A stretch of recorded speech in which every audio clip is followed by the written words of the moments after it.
좀 완벽한 그런 답안이 되지 않을까 이렇게 생각이 됩니다. 예. 기억나시죠? 요거 전자 서명하고 전자 봉투하고 합쳐진 거 특징은 이런 특징을 갖고 있습니다. 그 다음에 이제 동형 암호의 동작 원리와 유형. 예, 요것도 요즘 그 많이 사용하는 암호화 기법이죠. 라이트하게.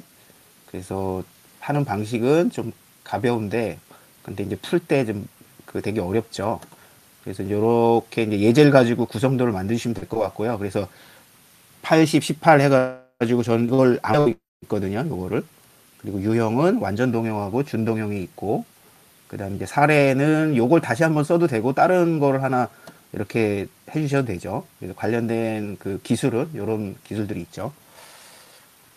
그리고, 그 다음에 이제 탐이라고 하는 거 기술 수용 모델인데, 저도 요번에 그 처음, 보는 그런 용어입니다. 예. 그래서 요거는 찾아봤더니 뭐 이런 식으로 이제 써 있더라고요. 예. 그 정보 시스템 분야에서 새로운 기술이나 시스템이 사용자들에 의해 어떻게 수용되고 사용되는지 이해하고 예측하기 위해 개발된 이론적 프레임워크다. 예. 그래서 핵심 개념도 있고, 그 다음에 이제 이런 그런 구성 요소들을 갖고 있더라고요. 그리고 요거 탐의 확장으로 또 이렇게 또 언급되는 게 있는 것 같아요. 탐2하고 UT, AUT라고 해가지고 예, 이런 개념이 또 있습니다. 대부분 사람들이 요거는 스킵하지 않았을까, 예, 선택하지 않았을 것 같아요.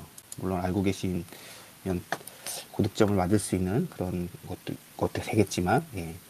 그 다음에 CRUD 매트릭스는 이게 고전적인 토픽이죠. 예. 프로세스, 단위 프로세스하고 테이블 간의 어떤 매핑을 해서 이 단위 프로세스가 사용 유무를 가리고, 그 다음에 테이블도 사용 유무를 가릴 수 있는 거죠. 예. 그리고 인터페이스 관련해서도 예, 사용 유무를 걸릴 수 있고, 전반적으로 이제 모델링을 했을 때 그거에 대한 검증 수단으로 많이 사용됩니다. 이거를. 그래서 분석 사례를 기준으로 하나의 이제 그 업무 도메인을 가지고 인사 관리나 주문 관리, 대여 관리 이런 걸 택해서 약간 이제 구라성이라도 해도 그 CR리드 매트릭스를 만들어 주시면 돼요. 예, 예를 들어 인사 관리다 그러면 뭐 그 인사 신입사원을 뭐 등록한다 또는 신입사원 정보를 갱신한다 이런 식으로 해서 만들고 테이블 뭐 펄슨 뭐 사원 테이블이죠. 그 다음에 부서 테이블 뭐 이런 걸 가지고 이렇게 간단하게 예제를 풀어주시면 되게 좋은 답안이 될 것 같습니다. 그 다음에 인공지능 신뢰성 개념과 핵심 속성은 요거 제가 마지막에 16제 중에 하나 선택했는데 거기 나왔던 거죠. 그래서 뭐 개념 그 다음에 뭐 이렇게 핵심 속성이 이제 5가지가 있고요. 그다음 그 신뢰 요건까지 해서 이렇게 전형적으로 1교시 답안지로 써주시면 좋을 것 같아요. 그리고 BCP 관련해서도 AS 2301이죠. 예. 그리고 해설지에도 보면은 지표가 2개밖에 안 나와 있는데 지표가 되게 많습니다. 이런 거를 일단 중요한 건 RPO하고 RTO가 되겠고요. 나머지는 간글이라도 좀 써주셨으면 좋았을 거예요. 그리고 그 DRS 구축할 때 고려사항이 있습니다. 비용 측면이나 어떤 복구 측면에 여기까지만 써도 훌륭하시고, 그 다음에 이제 거기에 그 RTO와 RPO하고 관계도가 있을 거예요. 이 그래프가 이렇게 서로 이렇게 꺾여 있는 그런 게 있는데, 그 다음에 딥페이크도 이거 이제 가짜 이미지 만드는 거죠. 동영상이나 뭐 만들어가지고 어떤 그 속이는 거죠. 예, 이런 기술이고 실제로 이제 내부에 보면은 간이나 DC간 관련된 그런 그 알고리즘을 많이 사용하고 있고, 예, 유형에는 여기 그 이런 걸 많이 쓰죠. 예, 그리고 처리 기술로서는 수집 처리 분석 합성 뭐 이런 거 있고, 그 다음에 이제 3단락은 이 딥페이크의 대응 방안에 대해서 좀 기술했으면 좋겠어요. 전형적으로 관리적인 거나 기술적인 요소. 예. 그 다음에 이제 11번은 소프트웨어 유지 보수 향상 및 비용 절감의 3R. 예. 전통적인 뭐죠? 그, 그 3R 기법에 대해서 묻는 거죠. 예. 요 개념도가 있을 겁니다. 그리고 각각이 잘 설명해 주시면 될 것 같고요. 실제로 그 ERD에서 즉 물리 모델링에서 이를 추출하거나 또는 자바 클래스를 리버스 엔지니어링을 해서 소스 코드 클래스를 만들어내는 그런 방법들을 좀 사례로 적어주시면 좋을 것 같아요. 자, 그리고 쿠버네티스는 많이 나왔던 개념이죠. 2교 시험들로 나왔고 1교 시험들도 많이 있었던 것 같아요. 모의고사나. 그래서 전형적인 클라우드 환경에서 그 컨테이너 환경에 대한 워크로드나 서비스를 관리하기 위한 그런 어떤 오픈소스다. 예, 그래서 이식성, 확장성을 갖춘 그 최적화 그런 프레임 오픈소스다. 이렇게 말씀드릴 수 있고요. 그거에 구성된 아키텍처가 있을 거예요. 예. 마스터 노드하고 그 다음에 그 워크 노드하고 관련된 거, 그 다음에 이제 컨트롤 그도 있어야 되고 그 안에 환경 설정하는 부분도 있고, 이런 게 다 구성 요소가 되겠죠. 그 다음에 덤으로 이런 것들을 써주시면 좋아요. 그거를 모니터링 할 수 있는 그런 툴까지, 프로메테우스나 그라파나나 키바나 같은 거. 그리고 저 같으면 만약에 이제 요거를 가지고 CI/CD하고 이제 연결을 시켰을 거예요. 클라우드 네이티브 어플리케이션 방법론 관련해서 이런 사례 같은 거. 그리고 13번은 요건 뭐 전형적인 문제죠. 네트워크 문제인데 TCP 3웨이하고 4웨이 핸드쉐이크. 여기다 제가 적어놨는데 에크죠. 그래서 여기서는 좀 설명할 때 시퀀스 넘버까지 넣어서 하나씩 플러스 되고 뭐 이런 것까지 시간이 되시면 요거까지. 그냥 포핸드도 4웨이 핸드쉐이크도 마찬가지. 빈 에크죠. 이렇게 던지고 에크 던지고 빈 던지고 에크 던지고 이렇게 된 거죠. 그래서 요거는 네트워크 문제니까 보안하고 연결 씌우면 좋지 않았을까 생각됩니다. 그래서 SCTP나 퀵이나 또는 디도스 대응 방안 이런 관점으로 프로토콜 보완하는 그런 어떤 그 보안 대책을 좀 삼달락에 넣어주시면 좋았을 것 같습니다. 그리고 1번은 너무 2교시에 분은 되게 이제 안타깝죠. 이거 제가 지금 프로젝트 할 때 그 서버 구성이 안 돼가지고 이거를 다운받아가지고 이렇게 하라라고 이제 가이드를 줬었는데 그거를 소개해 드릴 걸 그랬습니다. 그래서 좀 아쉽고요. 그래서 요거는 전형적인 답이 있는 문제입니다. 그래서 규모 산정 절차가 여기 가이드에 나오고요. 그 다음에 요거에 대한 상세 설명을 해주시면 될 것 같고, 그 다음에 산정 방식에 메모리나 CPU 이런 거 기준으로 해서 이렇게 이제 가이드가 나온 게 있습니다. 그리고 기법으로 뭐 시뮬레이션 기법이나 어떤 다른 사이트 참고할 수 있는, 그 다음에 이제 수학적 기법으로 해서 리트랩 법칙 아시죠? 유입량에 비해서 이게 머무는 시간을 계산하는 이런 거 관련해서 수학적 기법을 좀 적어주시면 좀 좋은 전략이 되지 않았을까. 그리고 이번 문제는 저도 준비가 안 돼 있었습니다. 이거는 저도 준비가 안 돼 있어가지고요. 이런 또 가이드를 찾아봤더니 나와 있더라고요. 그래서 요거는 특강을 좀 들으신 분은 좀 접근하기가 좀 수월하지 않았을까 이렇게 생각이 됩니다.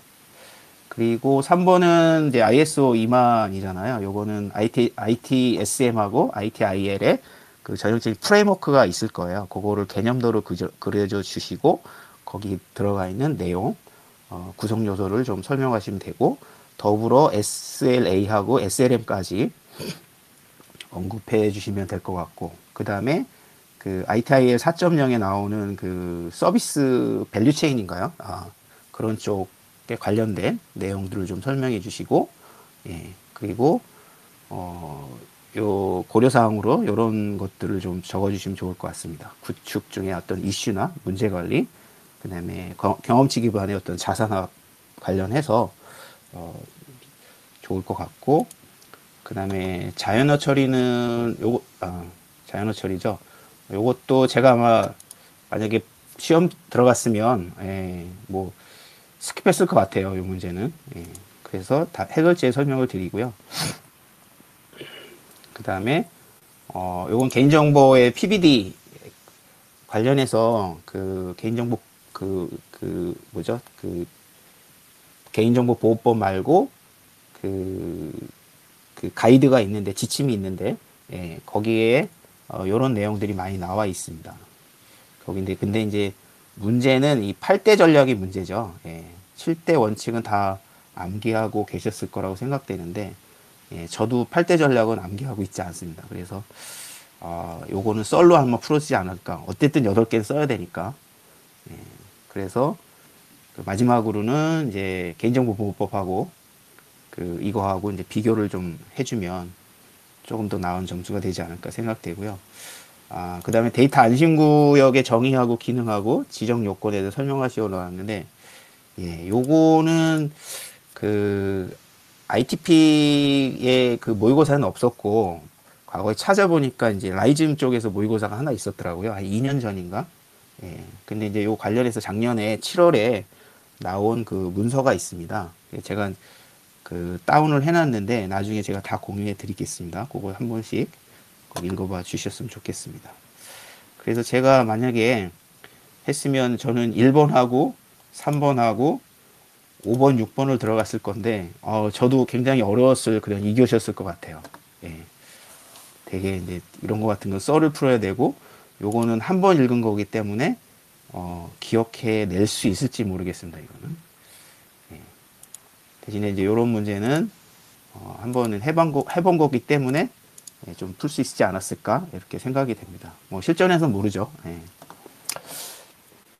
그래서 여기까지 좀 말씀을 드리고, 그 다음에, 다시 또 화면을 바꾸겠습니다. 해설지로.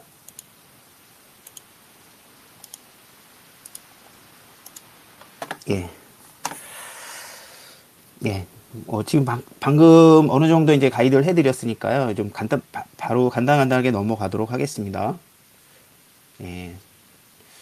예, 첫 번째 이제 해설지 가지고 말씀드립니다. REST API죠. 예. 예, 요런 구성도를 갖고 있죠.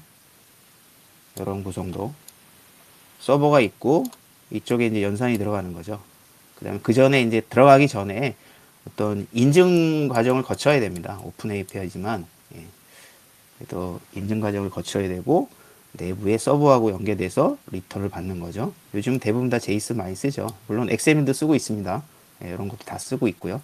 텍스트 형태도 가능합니다. 예. 그리고 여기 들어간 구성 요소는 자원, 행위, 그다음 메시지 이렇게 세 가지가 있고, 요게 중요하죠. 요게. 예, 요런 연산. 예. 그리고 실제로 이렇게 예제까지 써주시면 예, 좋죠. 그 다음에 뮤테이션도 마찬가지. 이것도 아까 말씀드린 것처럼 이런 구성도를 갖고 있고요. 예, 요 변형 후 원래 프로그램과 동일한 케이스로 테스트하는 결함 기반의 테스트 기법이다. 예, 서브노트에 있습니다. 그리고 절차는 이렇게 되고, 여기는 이제 뮤턴트 스코어를 안 썼네요. 예, 해설지에는 뮤턴트 스코어를 안 썼습니다. 요게 핵심인데, 예, 요건 공식을 좀 써주셔야 돼요. 이거는 요거를. 그리고 비버긴 테스트하고 비교가 되는 그런 테스트 기법입니다.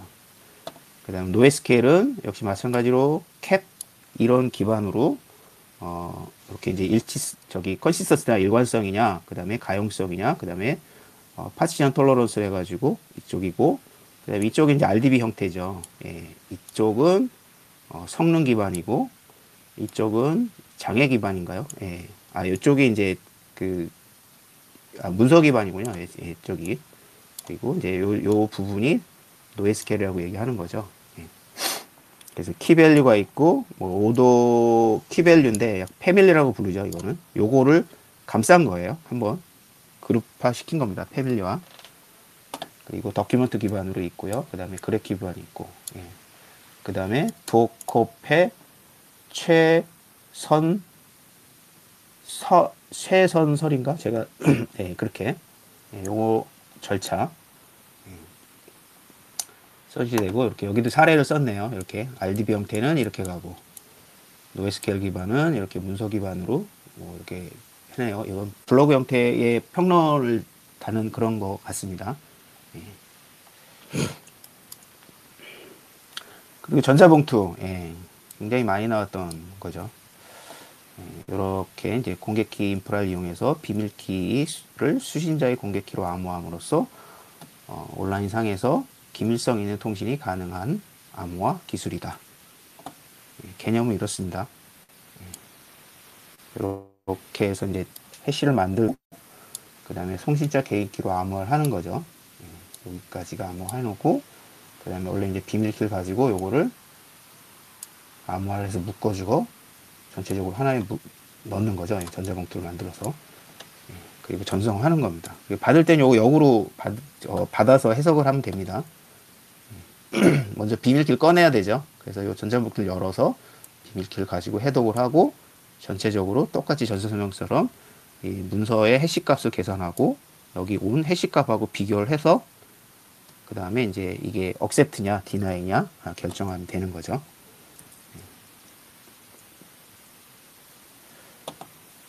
이렇게 또 기술 요소가 있겠네요. 그 다음에 동형 암호. 여기도 이제 이런 형태로 돼 있죠. 18하고 10하고 18 더해서 18이 나오는데 이때에 이제 서로 디바이저 가지고 하는 게 이제 47, 47, 47 이렇게 가서 이런 걸 더했을 때 여기 같아지는 거죠. 이렇게 각각을 더했을 때 이제 갖춰지는 거 이런 형태의 동작 원리를 갖고 있습니다. 그래서 여기 들어가는 기술은 지금 이런 기술이 있죠.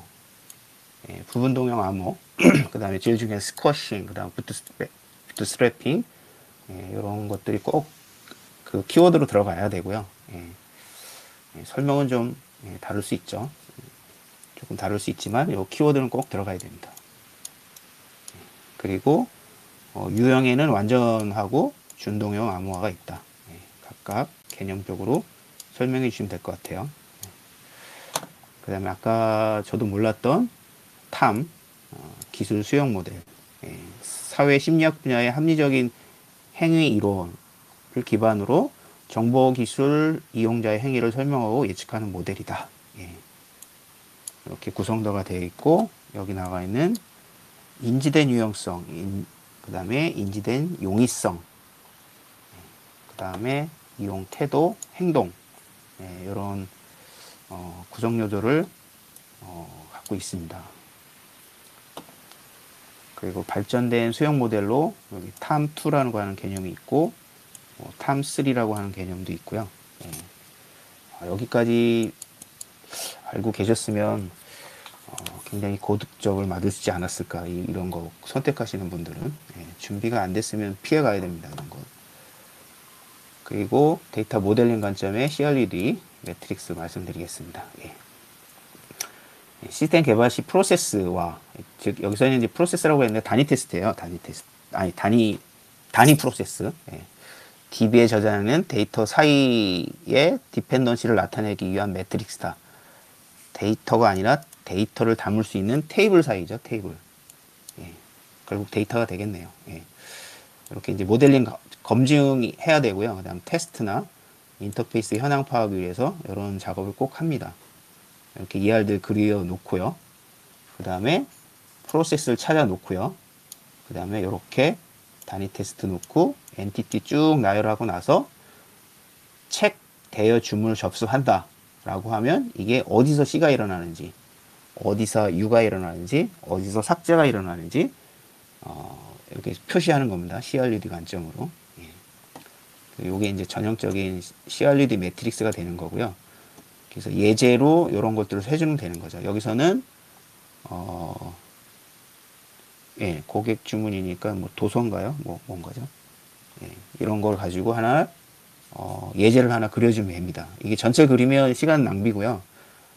이렇게 하실 필요는 없고 하나 정도나 두 개 정도 시간이 허락되는 만큼 그리고 이게 너무 많이 하지 말고 하나나 두 개 가지고 그려주는 거죠. 그 다음에 인공지능 신뢰성입니다. 개념과 핵심 속성에 대해 설명하시오 했습니다. 개념은 이렇게 적어주시면 되고 요거는 좀 지양하시고요. 여기 개념만 요것만 정확히 데이터 및 모델의 편향, 인공지능 기술에 내재한 위험과 한계를 해결하고 인공지능을 활용하고 확산하는 과정에서 부작용을 방지하기 위해 준수해야 하는 가치 기준이다. 분류는 아까 5가지 말씀드렸는데, 요런 게 이제 답지 쓸 때 요령이죠. 요렇게 이제 유형 분류를 해주고, 요거를 요렇게 이제 상세 설명으로, 장표를 은근히 슬쩍 늘려주는 거죠. 각각 설명해주면 됩니다. 이렇게. 투명성, 경고성, 공평성. 그리고 3단락에는 요건이 있어요. 거기 보면은 요건이 있습니다. 다양성을 존중해야 되고, 책임성을 강조해야 되고, 안전성을 또 추구해야 되죠. 이런 거를 마련해야 됩니다. 여기까지 써주시면 될 것 같습니다. 너무 많이 이런 설명을 하려고 그러지 마시고요. 간단하게 특징이나 또는 이런 키워드 중심으로 툭툭 쳐주는 거죠. 이런 표 만들어서 시간 절약하셔야 됩니다. 그 다음에 BCP죠. BCP. 여기도 써 있네요. 이렇게. 제가 못 봤네요. 지금 RPO하고 RTO 기준으로, 그 다음에 나머지 RSO나 RCO, 그 다음에 BCO, 또 아까 제가 말씀드렸던 M으로 시작하는 2가지 있죠. 이런 것까지. 그래서 어쨌든 BCP는 이런 개념이고요. 제가 놨을 때 아시겠지만 비즈니스 연속성을 보장해 줘야 되는 그런 개념입니다. 그래서 표준으로 2301로 돼 있고, 그런 것도 언급해 줬죠. 그 다음에 이제 구축 시 핵심 고려사항이니까, 고려사항 관점으로 이런 거를 써주면 되겠죠. 비즈니스 측면 또는 시스템 측면으로. 여기는 이렇게 풀었네요. 어쨌든 비용이 들어가야 돼요. 비즈니스 측면이니까. 이게 돈이 많이 들어가거든요. DR 센터 하나 구축하는데 돈이 많이 들어가잖아요. 그리고 여기는 DR 사이트 구축하는 그런 4가지를 썼네요. 거기에 따른 RPO를 기준으로 이렇게 적어줬네요. 괜찮습니다. 이것도. 좋습니다. 그 다음에 딥페이크 기술은,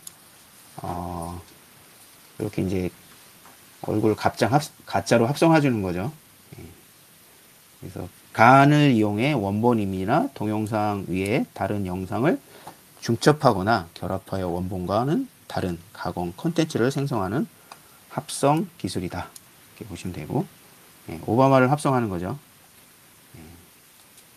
그래서 여기 주요 기술은 데이터 관점으로는 이런 이제 수집하고 훈련시키고, 그 다음에 이제 합성하는 게 이제 핵심 기술이죠. 그 다음에 알고리즘 측면으로는 DC간, 다른 또 간 써도 되고요. 그 다음에 LSTM이나 GRU나 이런 것들 적어주시면 되겠습니다.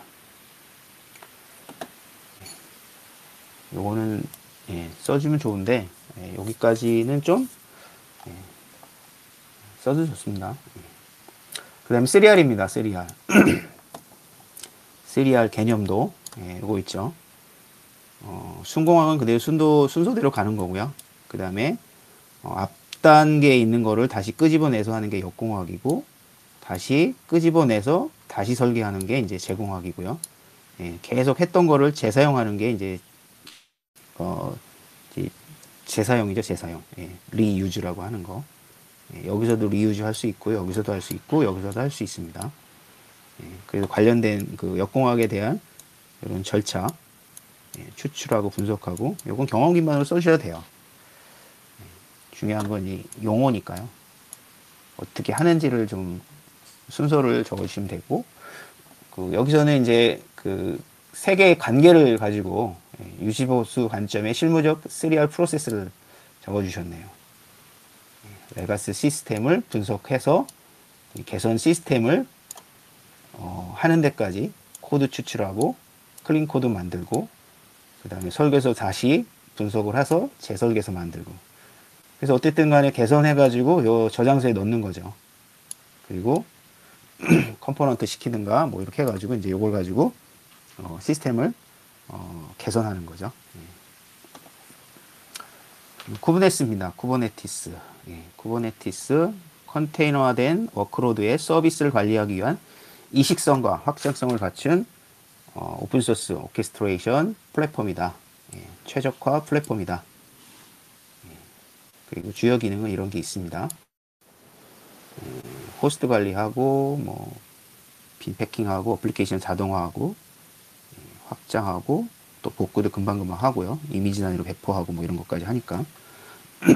그리고 구성은 아키텍처 구성은 이렇게 돼 있죠. 마스터 노드, 워크 노드 반드시 있어야 됩니다.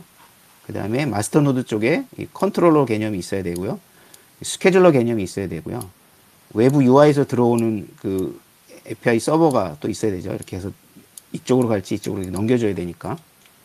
이런. 그 다음에 이쪽에 보면 이제 플락시 관점이 있어야 되고, 그 다음에 쿠블렛, 그 다음에 이제 이 컨테이너를 담는 이 팟이라는 용어가 나와야 되고, 이 팟을 여러 개 담을 수 있는 이 도커라는 용어가 나와야 됩니다. 그러면 이제 요거 가지고 이제 구성들 그리셨으면 요걸 가지고 이제 구성료를 써주시면 되겠죠. 거기 들어가 있는 어떤 구성 이런 거 쭉 나눠주시면 될 것 같고요. 그 다음에 관련돼서 어떤 그 쿠버네티스에서 쓰시는 오픈 소스 관점으로 여러 솔루션들을 적어주시면 될 것 같아요. 예를 들면 서비스 메시 같은 경우 ISTO라고 하는 그런 거 써주시고 뭐 도커는 당연히 쓰셔야 되고 이런 것들을 좀 써주시면 되겠죠. 그 다음에 CI/CD 관련해서도 배포하고 뭐 하는 관점으로 그런 것도 적절히 활용하시면 될 것 같습니다. 여기는 이제 이렇게 이제 풀으셨네요. 이거를 스케줄로 설명을 하셨네요. 예. 이거 시간이 많이 들어가겠는데요. 예. 어쨌든 괜찮습니다. 뭐 3단락은 전략적으로 이 쿠버네티스하고 관련되는 거를 좀 상세하게 하나를 더 선택을 해서 써주셔도 되고요. 이렇게 아니면 좀 비교를 해주셔도 될 것 같고요. 다음은 TCP 프로토콜입니다. 아까 말씀드렸던 그런 3핸드 쉐이크가 바로 이런 거죠. 예. 그리고 여기 나와 있는 SYN, 에크, 그리고 여기는 이제 소켓에 대한 전이 상태를 적어주셨습니다. 이 클라운트가 처음에 이제 소켓을 만들고 나서 이쪽 접속 들어갈 때 씬 센터를 보내고 씬을 보내고 나서 이런 전이 상태로 만들어지거든요. 그리고 마지막은 이렇게 이스태블리시까지 이렇게 되는 겁니다. 이게 완전히 3핸드 쉐이크가 연결됐을 때 어떤 상대하고 서버하고 클라이언트의 전이 상태를 나타내 주는 거죠. 마찬가지로 4핸드 쉐이크도 마찬가지입니다. 4웨이 핸드 쉐이크도 이렇게 빈, 에크, 빈, 에크 이런 식으로 되어 있습니다. 조금 고득점을 하시려면 시퀀스 너머까지 적어주시면 근데 시간이 허용될지 모르겠네요. 그게 이건 절차는 여기 보시면 될 것 같고요. 그리고 이제 뭐 3단락 전략으로 시간이 되시면 여기처럼 이제 TCP하고 UDP, SCP도 나왔네요. 예, 이렇게 좀 비교해 주시면 될 것 같고요. 요거까지만 해도 비교해 줘도 괜찮을 것 같아요. 아니면 보안 관점으로 얘는 제가 볼 땐 보안으로 더 엮여야 더 좀 인상적일 것 같아요. 왜냐하면 요 부분을 이용해서 그 디도스 공격을 되게 많이 하거든요. 예, 그 HTTP 헤더 관련된 그 공격들도 다 이런 것들을 이용하는 거기 때문에 보안으로 엮이면 더 좋을 것 같습니다. 다음 2교시 하겠습니다. 예. 예, 2교시. 예, 요게 바로 이제 그 하드웨어 규모 산정 지침인데요. 요게 이제 R2 지나서 작년에 이렇게 나왔었습니다. 그래서 요거를 제가 프로젝트 할 때 다운받아 가지고 이렇게 가이드를 해줬었는데 이게 문제로 나올지는 솔직히 몰랐습니다. 감리사 시험에 이건 필수거든요. 이거 이 감리사 시험엔 매번 이거 가지고 한 문제씩 나옵니다. 이번에도 나왔고요. 그래서 어쨌든 요 CPU나 메모리 그 다음에 디스크 스토리지 요거를 산정하는 데 있어서 가이드를 내린 지침이에요. 그것도 TTA에서 그 여기도 표준협회죠. 그 저기 분당에 있는데 예. 여기도 표준화표입니다. 그래서 절차는 이렇게 이제 절차가 있고요. 구축 방향이나 기초자료 조사하고 업무 분석하고 참조 모델이나 서버 규모 산정을 하고 그다음에 가중치 적용해서 산정을 해내는 그런 절차를 갖고 있습니다. 요거에 대한 설명은 이렇게 읽어보시면 될 것 같고 그 다음에 이제 규모 산정 방식에서 요게 나와야 돼요. 개념으로.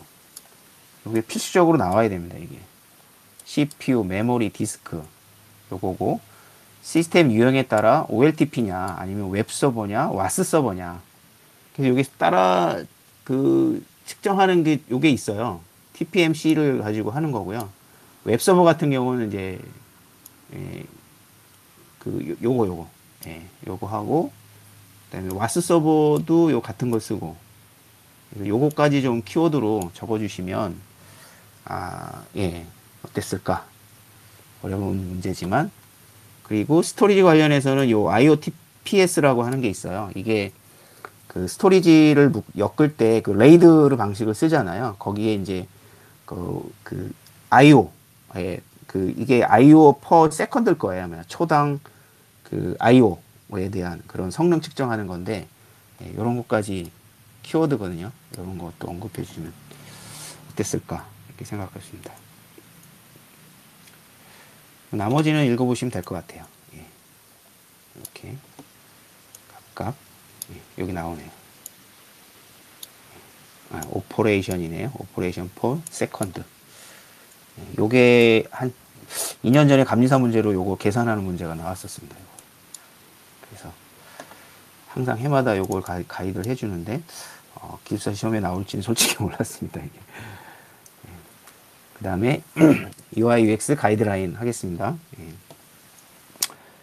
디지털 정보 서비스에 대한 목적으로 만들어져 있고요. 그 다음에 사용자 경험 제고와 이용자 만족도 향상 그리고 사용자 경험을 향상하기 위한 접근 방법 지침 제시 이런 목적을 가지고 가이드라인을 만들어 줄 수 있고 주요 특징으로는 이런 특징이 있죠. 사용자 관점의 핵심 UI UX 문제를 해결할 수 있는 실질적인 방안을 제시했다. 실제 그런 일인지는 모르겠습니다. 그 다음에 콘텐츠를 구성하고 있고 그 다음에 구체적인 안내를 제공하고 있고 그 다음에 일관성을 확보하기 위한 가이드를 제시하고 있고 덤으로 이런 거 구성은 뭐 가이드라인이니까 원칙, 스타일, 컴포넌트 그 다음에 기본 패턴, 서비스 패턴 주로 실무자 입장에서는 이걸 가지고 많이 사용할 거예요. 이런 거 가지고 디자이너가 가지고 이제 디자인을 하겠죠. 아니면 UX 아키텍처가 설계를 할 겁니다. 그리고 적용 대상은 뭐 전체 다죠. 뭐 행정기관. 그 다음에 뭐 행정기관에서 이제 하도급 받아가지고 시스템 운영하는 쪽. 그 다음에 공공기관, 지방자치단간 다 해당이 될 겁니다. 이시고요. 그 다음에 이제 기준, 이런 필수, 권장, 우수. 요건 반드시 지켜야 되는 거고요. 권장은 우수. 요거는 좀 경험할 수 있음 했으니까 좀 가중치가 좀 떨어지겠네요. 이런 건 반드시 지켜야 되고요. 그 다음에 활용 방법 측면에서도 서비스 전반의 UX 개선하고 있고 그 다음에 일부 개선 그 다음에 모바일 서비스의 UI UX 개선 그런 쪽으로 좀 써주시면 될 것 같고요. 덤으로 그 웹 접근성 관련해서 그런 문제도 좀 적어주시면 좋을 것 같아요. 뭐 비장애인 대비 장애인 대상으로 이렇게 좀 그 사회적 약자 기준으로 해서 웹 접근성에 대한 표준 만들어 놓은 거 있잖아요. 그런 것도 좀 언급해 주시면 좋을 것 같습니다. 이 활용적으로. 그 다음에 이제 ISO 2만이죠. ITSM. 이렇게 이제 분류가 되어 있고, 요건 정의만 제대로 내려주시면 될 것 같아요. IT 서비스 관리 체계 구축에 필요한 요건을 명확히 정의한 국제 표준이다. 그리고 서브노트에 보면 이런 프레임워크가 아니라 이런 식으로 돼 있는 게 있을 거예요.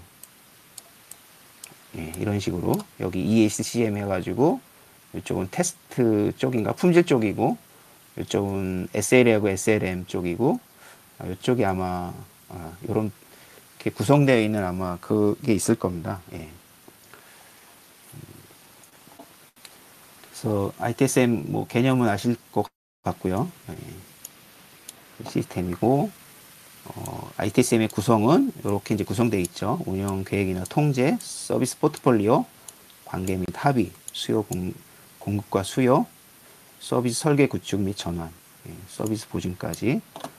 그 다음에 이제 문제가 여기 설계 및 구축 전환을 위한 활동이죠. 예, 여기 그 내용이 이제 3단락에 나오겠네요. 예, 여기도 이제 가지치기를 해놓은 거죠. 이런 것들을 해야 된다라고 하고, 요 기준으로 변경 관리나 서비스 설계 및 전환, 그 다음에 리스 배포 관리의 이런 활동들, 전형적인 그 ITSM 솔루션에 보면 그 서비스 딜리버리 측면하고 서비스 서포트 측면의 그런 활동들이라고 보시면 되겠습니다. 그리고 덤으로 그 ITIL 4.0인가요? 거기 나오는 그 조정파가 집어서 지시를 할 때 그 서비스 밸류 체인인가요? 그쪽 부분들을 좀 더 추가적으로 이렇게 써주시면 좀 더 좋은 답변이 되지 않았을까 이렇게 생각됩니다. 그 다음에 자연어 모델 쪽이죠. 예, 여기는 PLM의 특성을 설명하고 이 모델이 최종 LLM으로 만들어지는 과정에 대해서 훈련 특성을 중심으로 설명하시오라고 했습니다. 솔직히 여기 이 답안지는 좀 부실한 것 같아요. 그래서 그 컴퓨터가 인간의 언어를 이해하고 생성하는 데 사용되는 인공지능 기술이다. 예, 개념을 내주시고 여기 관련된 특징 요게 되겠네요. 이렇게 써주시고 유형 같은 경우는 좀 이렇게 이제 뭐 이게 복잡하니까 여기 나와 있는 버트나 이런 중심으로 해서 자연어 처리 모델 중심으로 좀 가지치기 좀 해주셨으면 좋을 것 같고요. 그 다음에 실제로 LLM이 만들어 놓은 과정은 이런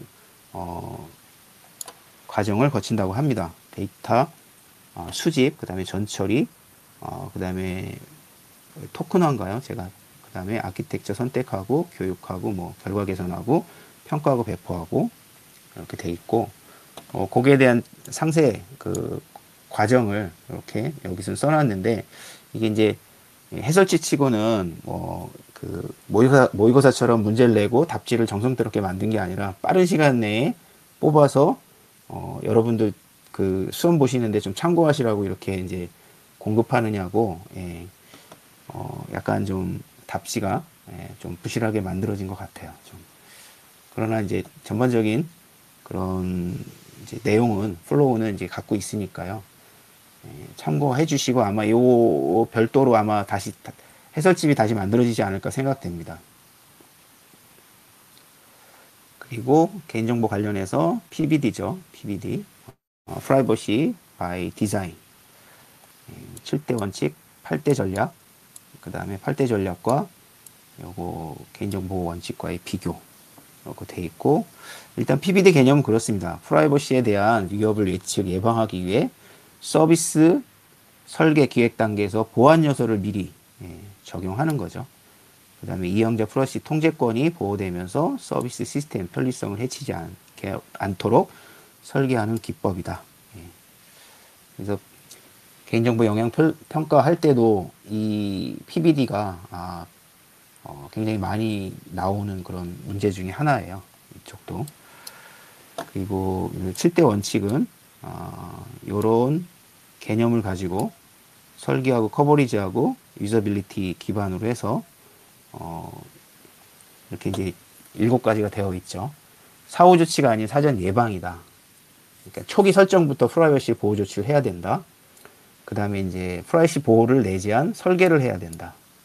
커버리지 측면은 그 다음에 프라이버시 보호와 사업 기능의 균형, 개인정보 생애 주기 전체에 대한 보호, 그 다음에 유저빌리티는 개인정보 처리 과정에 대한 가시성, 투명성 유지, 그 다음에 이용자 프라이버시 존중 돼 있고 8대 전략은 최소화, 숨기기, 분리, 총계화, 정보 제공, 통제, 집행, 입증 이렇게 되어 있습니다.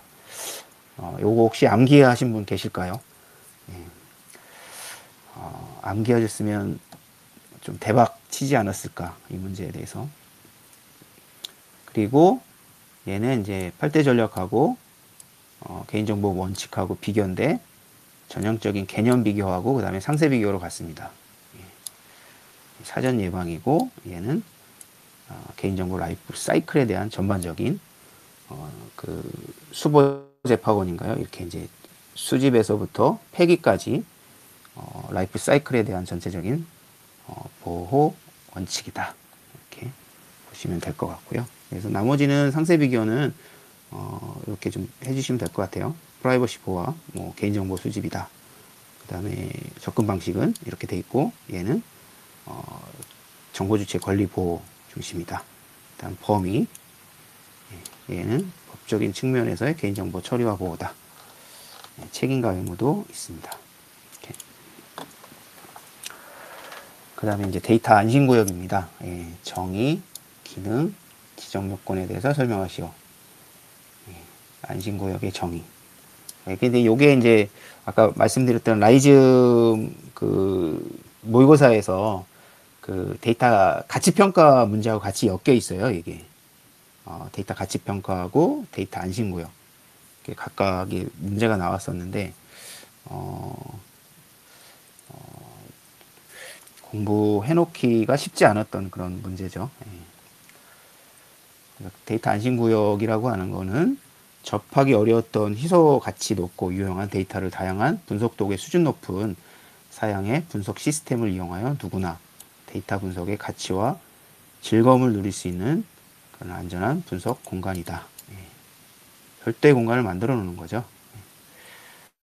그래서 필요한 이렇게 기술적, 제도적, 사회적 측면으로 이렇게 이제 보안 강화, 무결성, 규제 준수, 감사, 개인정보 보호, 디지털 격차 해소 이런 쪽으로 필요한 거고요.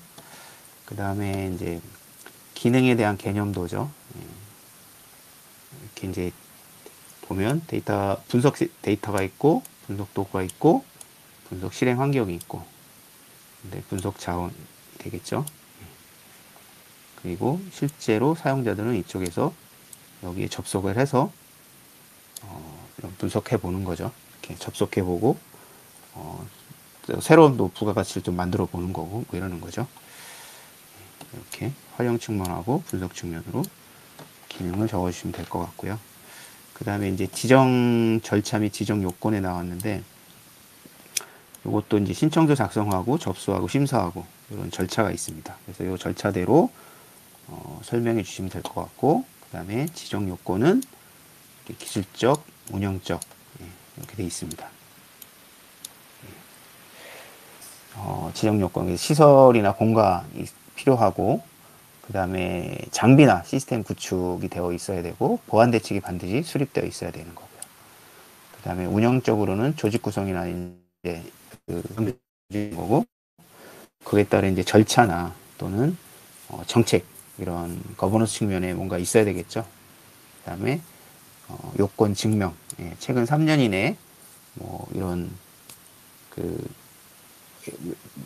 뭐 같은 법에 내 제 12조 6항에 따라 뭐 요거 있는데 요건 한번 찾아봐야 될 것 같네요.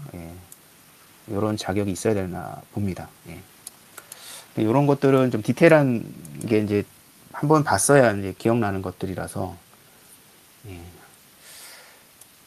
참 어려웠을 것 같은 문제입니다. 얘가. 근데 여기까지 해서 마치고요. 하여튼 이 교시 문제는 굉장히 좀 어려웠다. 저도 굉장히 난이도가 좀 많았다. 그래서 저도 아마 썼으면 절반은 소설이 되지 않았을까 이렇게 생각이 됩니다. 방어 수준에서 노력하지 않았을까 그렇게 생각이 돼요. 이상입니다. 다음은 이멘토님께서 3교시, 4교시 해주시면 될 것 같아요. 네. 이제 조멘토님 너무 고생 많으셨고요. 한 지금 45분 지나고 있는데, 잠깐 쉬었다가 저도 한 30분 조금 더 넘게 진행을 하면서 좀 3, 4교시니까 금방 끝낼 수 있을 것 같아요. 일단 계약적인 좀 회고 미팅을 가볍게 하고, 그다음에 3, 4교시 풀이하면서 이제 어떻게 대비해야 될지에 대한 얘기를 조멘토님에 이어서 저도 진행을 하도록 하겠습니다. 어, 조멘토님 저기 죄송하지만 화면 그 공유 종료만 좀 부탁드리겠습니다. 그냥 공유 버튼 한번 다시 누르시면 종료됩니다. 네, 감사합니다. 네, 그냥 일단 쉬는 시간 5분이라고 했지만 그냥 진행할게요. 어, 그러면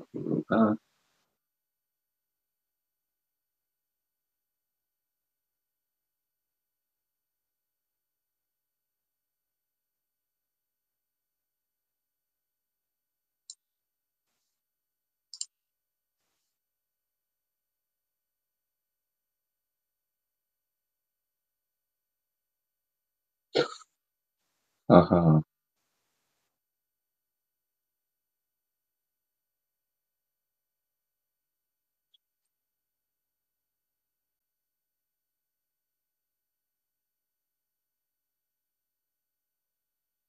이렇게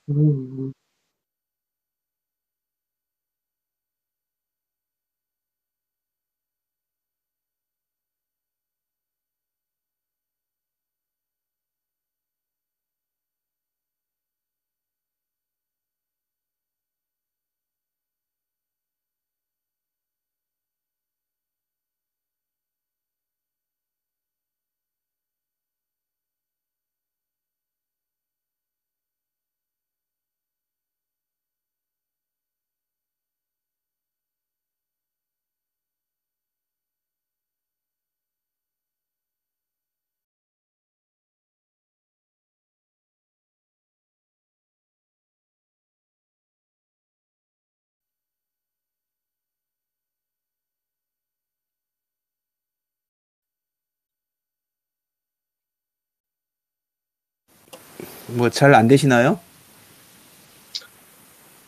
이게 됐다. 보이실 것 같아요, 이제. 네, 보입니다.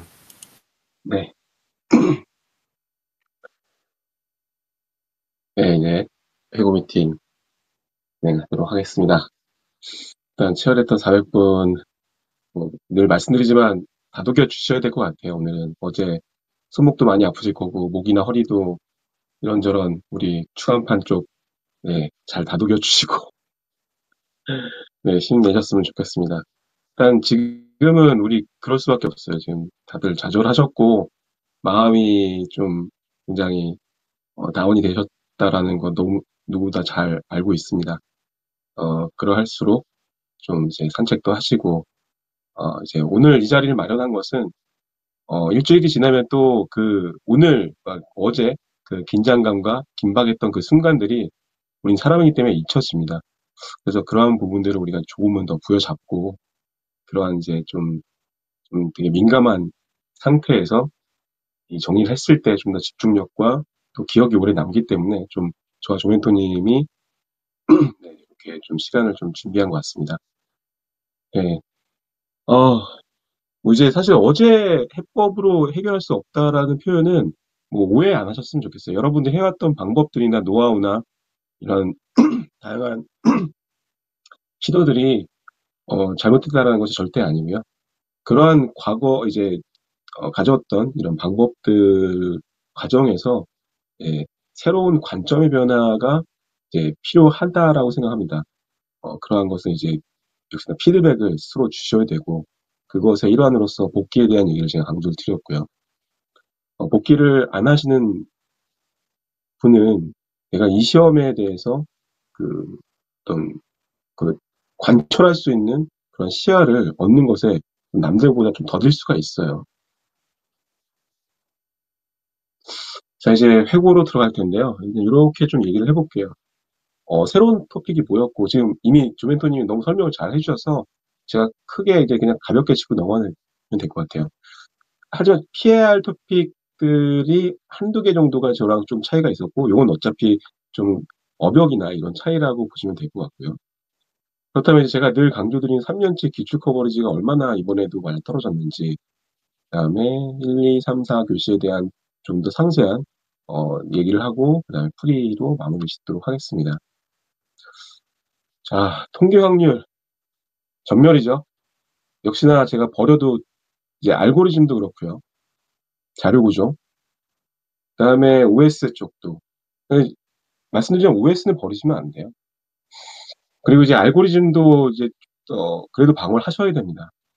이제 통계는 아마도 다음 회차에 좀 나오지 않을까 싶고요. 경영 전략이 좀 많이 나왔어요. 그리고 보안, DB, 소공. 그러니까 늘 우리가 준비해야 된다고 강조했던 도메인들은 기본 토픽부터 차근차근 대비를 하셔야 어떤 시험이든 그래도 충분히 내가 자신은 못해도 10문제 충분히 쓰고 나오고 이제 하늘의 뜻에 맡길 수 있는 그러한 최소한의 우리가 애티튜드는 만들어야 된다고 생각을 합니다. 제가 봤을 때 한 3개가 전체적으로 3문제가 좀 새로운 문제였어요. 아까도 이제 탑 모델, 조현토님 말씀하신 탑 모델, 경영 쪽이었죠. 2교시형의 데이터 안심구역. 요거는, 네, 뭐, 그다음에 다자간 계산, 요렇게 네 개가, 세 문제가 좀 뉴토픽이었고요. 제 관점에서 좀 피해야 될 문제가 뭐였을까 곰곰이 생각했을 때 역시나 2교시에 3문제를 피해야 됐었다. 즉, 그러면 말이 안 되죠. 6문제 중에 3문제를 선택을 했는데 왜는 3문제 풉니까? 라는, 그런 질문을 안 하시겠죠, 아무도. 다만 이제 그만큼 어렵다라는 교시고, 마지막 한 문제는 어쨌든 내가 알 수 있는 토픽들의 소설을 최대한 짧게 끊어서 한 2페이지로 끊으셨고, 앞 페이지에 이제 좀 집중되는 문제에서, 좀 더 이제 점수를 얻어서 밸런스를 맞추는 그런 교시라고 좀 생각이 들었어요. 자, 1교시형에서는 탐이 좀 이제 피해야 될 문제였죠. 이거 탐 푸신 분이 있다면은, 정말 반성하셔야 됩니다. 다른 문제 몰라도 탐을 내가 선택을 했다. 어, 손들기 기능이 있습니다. 어, 탐을 선택했다면 아무도 손을 안 들 테니까. 네. 탐을 안 선택했다의 손을, 네, 그냥 마음의 손을 들어주십시오. 당연히 안 푸셨을 거라 생각하고요. 2교시형에서는, 네, 많죠. 2번도 있었고요. 그다음에 5번도 있었고요. 이제 6번도 있었는데, 역시나 5번을 푸셨어야죠. 만약에, 여기서 고르라 하면은. 그래서 2번, 6번을 강력하게 푸시면 안 될 문제였습니다. 자, 3교시는 1번, 3으로 선택을 했어요. 이게 좀, 왜 3교시나 4교시는 좀 풀만한 문제들이 많았어요. 그래서 안티포렌식이 만만해 보이시긴 하는데 이게 약간 논리적인 문제예요. 보시면 알겠지만 1교시형으로 나왔으면 반드시 푸셨어야 되는데 이 문제를 선택하셨다면은 저 시스템 구축 프로세스하고 활용 프로세스를 좀 막무가내로 소설에서 좀 이제 목차를 잡기가 되게 어려웠어요. 그러니까 목차 잡기가 어렵다기보다 그 안에 키워드를 채워 넣기가 굉장히 좀 고민스럽고 만약 이거 손대셨으면은 시간을 제가 볼 때는 30분 먹었을 겁니다. 자, 그리고 3번 슈퍼웹 같은 경우에는 대략 쓸 수 있어요. 그래서 만약에 내 쓸 게 없었다 하면은 선택을 하셨겠지만 상교시는 이 문제 말고도 정확히 답이 되는 문제가 많았기 때문에 이거 선택을 하지 말란 의미로 좀 이해하시면 좋을 것 같아요. 4교시형도 마찬가지입니다. 4교시형은 MPC 아시겠지만 기술 종류나 인증 서비스 이거 접근 못해요. 만일 다른 건 몰라도 4교시에 1번을 선택을 하셨다. 그건 정말 잘못 선택하신 판단입니다. 4교시 5번 문제도 이것도 선택을 하셨다. 만일 5G에 내가 연구원으로 있다. 뭐 이런 수준이 아니다 하면은 선택하면 안 된 문제였어요. 그러니까 나머지 문제를 풀 수 있는 내가 능력을 가졌어야 된다라고 이해하시면 좋겠습니다. 자, 그리고 3년치 기출에 대해서 제가 한번 쭉 봤어요. 검색을 해봤고, 봤더니만, 일단, 역시나 패턴은 있어요. 그러니까 지난 회차의 문제들. 죄송합니다. 지금 133회 기출이라고 나와 있네요. 132회인데. 크로스 도메인, 즉 132회부터 그다음에 124회까지 쭉 봤더니만 몇 문제인가요, 지금? 둘, 넷, 여섯, 여덟, 열. 둘, 넷, 여섯. 일단 이 정도 비율은 계속 나온다라는 거예요. 3년치를 보면은. 물론 똑같진 안 나오죠. 하지만 내가 포커스를 잡고 쓸 수 있고 좀 모르는 것은 소설을 가미해서 써도 답안지에 대한 1, 2교시 포맷이 탄탄하신 분들은 이 정도 공부해서 이 정도 커머리지면은 그냥 합격할 수 있는 충분한 그, 네, 자격과 말씀드렸던 그 이후에는 이제 하늘의 뜻에 맡긴다 이겁니다. 그래서 이만큼 이제 뭐 120, 뭐 이제 126회, 132회, 131회 컴 시용에서도 크로스 많이 나왔고 정보 관리에서 똑같은 문제 계속 나오고 있고 막 이렇다라는 거죠. DB, 소공, AI, 네트워크, 소프트웨어가 하지만 눈여겨보실 거는 네트워크도 분명히 보이고요. 소공도 보이고 그러니까 CAOS는 이런 식으로 나온단 말이에요. 이걸 잡아야 된단 말이에요. 그래야 내가 아까처럼 2교 시험 같이 어려운 문제였어도 그런 기본 토픽들이 나왔을 때 그거에서 내가 점수 방어가 된다. 이렇게 이해하시면 좋겠습니다. 다시 한번 강조드리지만 여러분의 커버리지의 기준, 백본은 3년치 기출입니다. 자, 좀 더 분석을 해볼게요.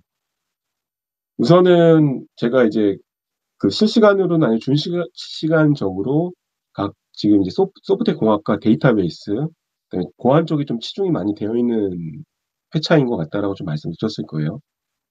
자, 그리고 이제 제가 좀 더 뭘 더 붙여왔냐면은 암기형이냐 논리형이냐 그리고 문제수가 몇 개의 유형이었냐라는 걸 좀 봤어요. 문제 수형이 많을수록 일단 선택 여지가 좀 약해질 수가 있고 단락 구성이 1교시형임에도 불구하고 내가 쓸 내용이 많기 때문에 좀 더 어려울 수 있지만 재밌게도 이번 133회 같은 경우에 2교시 이 두 문제형을 물어보는 게 많았다라는 거죠. 그죠? 3분의 2죠, 3분의 2. 보시면 알겠지만. 즉, 두 문제를 기본적으로 이제 물어본다는 얘기예요. 그래서 내가 쓸데없는 말을 하는 순간 특징을 두 줄 쓰고 막 이런 순간 이제 점수가 안 나오는 거예요. 제가 말씀드렸듯이 자, 개념 쓰시고 정말 쓰시고 싶으면 특징을 한 줄 쓰시고 안 쓰셔도 됩니다라고 말씀드린 게 이렇게 두 문제가 나왔을 때는 그러고 쓸 여지도 없다는 거죠.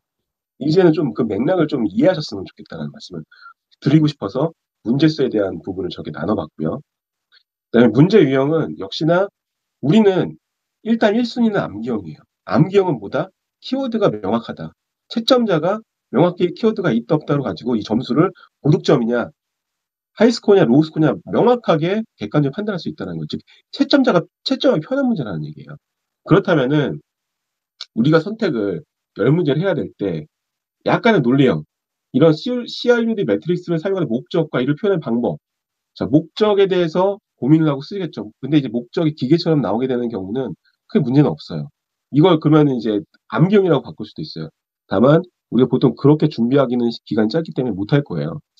그래서 좀 이러한 부분은 좀 피했으면 좋았을 것 같다.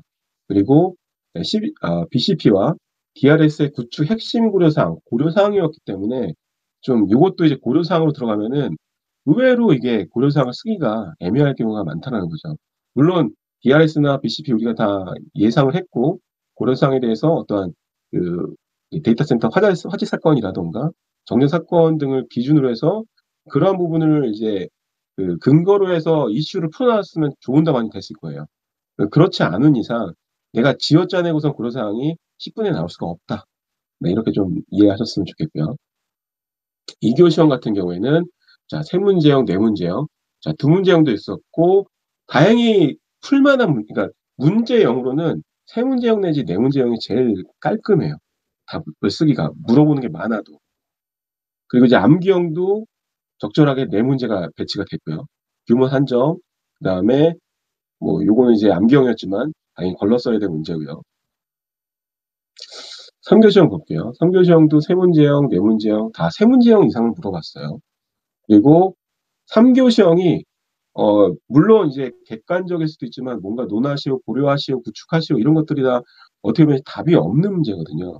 이러한 것들은 일단 좀 고민을 하고 이런 문제들, 수학, S3 패스트 요런 것들을 먼저 선택을 하던가 인공지능 심형만 6번 문제 선택을 하셔갖고 키워드를 뽑아내시고 그 다음에 논리형을 선택을 하시는 것도 전 나름 나쁘지 않은 전략이라고 생각이 듭니다. 4교시형 4교 시형에서는 고득점을 냈어야 돼요. 이번에 고득점을 어, 내셨어야 될 상황이었습니다. 여기서 정말 고득점이 나와야 이번 회차에서 좀 유리한 고지에 오르실 수가 있을 겁니다. 왜냐? 자, VPN 고득점 만들려고 줬죠. 그다음에 이거 우리 접근제요. 줬죠. 물론 요 두 번째가 조금 이제 난했어요. 그쵸. 요거는 제가 볼 때는 푸실 수 있지만 신뢰성과 이익성 테스트는 조금 이제 접근하기가 단통 신설 네 그렇게 이제 그 두 분 안 계시던 그 시리즈 쭉 쓰시고 여기 잘 매칭해서 쓰셨다면은 나쁘지 않은 점수가 나왔을 거고 역시나 1번 문제는 다자간은 이제 선택을 안 했기 때문에 논리형을 같이 좀 섞으셨을 것 같습니다. 자, 그러면 이제 지금 문제가 어떻게 출제가 됐는지에 대해서 좀 그런 맥락을 가볍게 살펴봤어요. 그럼 이제 134회 때는 어떻게 해야 되느냐? 일단 과거에 그 열쇠가 있는 거예요. 아까도 그랬지만 과거에 열쇠가 있어요. 3년치 기출이 그 열쇠예요. 그러면은 이 133회에서 우린 133회를 지금 회고를 하고 있잖아요. 뭘 집중해야 됩니까, 여러분? 제 얘기에서 뭘 뽑아내셔야 돼요? 이 문제를 가지고 뭘 나올지를 예상을 하셔야 되는 거예요. 그 연습을 하자는 얘기죠. 자, 134회 예측 키워드를 한번 뽑아내 보자라는 거예요. 1교시입니다. REST API. 이게 뭐 나올 거예요? 134회 때. 네. 자, 우선은 교차 출제되거나 그대로 문제가 나올 수도 있고 1교시형이 2교시형으로 바뀔 수도 있고 다양합니다. 다만 우리는 더 한번 살짝 출제자의 마인드셋으로 가보자는 얘기죠. REST API가 나왔어요. SOAP, REST, XML, JSON, OAuth 이런 것들 챙겨야 된다는 얘기죠. 자, 뮤테이션 테스트 나왔어요. 디버깅, 카오스 테스트, 몽키 테스트, 고릴라 테스트 이거 챙겨야 된다는 얘기죠. NoSQL 유형과 모델 조차, 그 PEG-ES, 캐비론, 베이스론, ACID, 그 다음에 NoSQL 디자인 패턴, NoSQL 품질, 벡터 딥 데이터베이스, NewSQL 이런 거 챙겨야 된다는 얘기죠. 전자봉투 생성조차, 개봉조차 나왔죠. 셋, 이중서명 이거 당연히 또 챙겨야 될 거고요. 동명암호 나왔어요. 그러면은 프라이버시 보호 모델, ISO 20889, 비식별 처리 가이드라인이죠. 비식별 처리 국제표준이잖아요. 네, 가이드라인 이거 챙겨야 되는 얘기예요. 탑 나왔죠? 그러면 요 탑 모델보다 개선된 모델이 뭐가 있냐면은 UTAUT라고 통합기술 수용이론이라는 게 있어요. 요 정도는 챙겨가야 된다는 얘기예요. 그다음에 CRUD 매트릭스 이거 ERD 이제 챙겨야 돼요. 이제는 ERD 챙겨야 됩니다. 신뢰성, 할루시네이션 당연히 챙기셨을 거고 BCP랑 DRS 나왔다. 그럼 표준 22301 하일리 법칙, DR 센터 유형, RTO, RPO, RCO, RSO까지 챙기셔야 되는 얘기예요.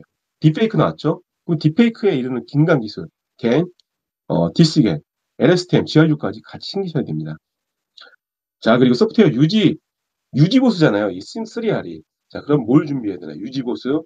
유지보수의 표준인, 국제표준인, 어, 12, 207, 그 다음에 리팩토링까지도 같이 챙겨야 됩니다. 쿠버네티는 이제 나왔죠. 그럼 이제 헬름, 좀더 뭐 팟이라던가, 이러한 것들을 상세, 이건 분명히 이제 다음 회차에 분명히 나와요. 쿠버네티스 상세 서브 도메인 토픽으로 나온다는 얘기죠. 챙겨야 돼요. TCP 프로토콜은 네트워크, 이건 그냥 선물이에요, 우리에게. TCP 프로토콜 전체 공부하셔야 됩니다. 이교 시험 볼게요. 하드웨어 규모 선정했으니까 뭐 반대급부로 소프트웨어 규모 선정 당연히 챙기셔야 될 거고요. 그다음에 UI UX 가이드라인 이거는 전 늘 염두를 해두는데 죄송하지만 이거는 제가 못 챙겨드렸던 것 같고 그래서 다음에 뭘 준비해야 되냐 페르소나, 와이어프레임, 정부 구조, IS, 웹 접근성, 유니버셜 디자인, 실원칙, 그다음에 한국형 웹 접근성, KWCAG, 그다음에 장차법 이런 것들이겠죠. 그다음에 3번 문제 2만이잖아요. 문제 관리, 인시던트 관리, ITIL 4.0, 3.0 이거 당연히 이거 챙겨야 된다는 얘기예요. 그리고 그다음에 4번 문제 LLM이니까 LLM 역기능, XAI, 공공 LLM 도입 방법, 그 레그, 팩트 로라 이런 거 챙기셔야 되고요. 그다음에 프라이버시 바이 디자인 이거 인증제도 있잖아요. 인증제도 챙기셔야 되는 거예요. 그다음에 6번 문제 데이터 안심구역. 아까 이제 조민선님 말씀하셨던 데이터 가치 평가제도 챙겨야 된다. 그리고 이제 안심구역에 대해서는 천재도 제가 제도성으로 있고 저희 이제 원래 16주차 보시면 알겠지만 가이드라인 그때 항목에 데이터 안심구역이 출제를 할 예정이었어요. 근데 이미 출제가 돼서 너무 아쉽습니다. 그래서 미스라고 정확히 정정해놨고요.